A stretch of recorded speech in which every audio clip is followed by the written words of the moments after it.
Hi friends, ஒரு சிம்பிளான உருளைக்கிழங்கு குருமா எப்படி பண்ணுறதுன்னு பார்த்துடலாமா? அதுக்கு உங்களுக்கு தேவையான அளவு உருளைக்கிழங்க தண்ணி ஊற்றி குக்கரில் 2 விசில் வச்சுக்கோங்க.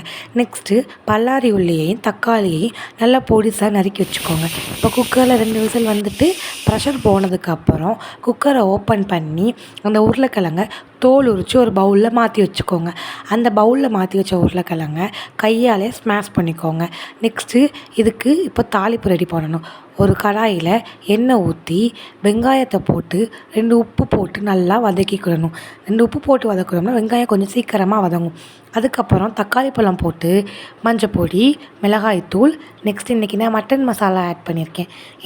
என்ன மட்டன் மசாலாவாவது ஒரு மட்டன் மசாலா போட்டு நல்லா கிண்டிட்டு தேவையான அளவு தண்ணி ஊற்றி நல்லா ஒரு கொதி வந்ததும் நம்ம மசிச்சு வச்சுருக்க உருளைக்கிழங்கையும் போட்டு ஒரு மூடி போட்டு 10 நிமிஷம் வேக வச்சுக்கணும். 10 நிமிஷத்துக்கு அப்புறம் மூடி ஓப்பன் பண்ணி பார்த்தோன்னா நம்ம குருமா ரெடி.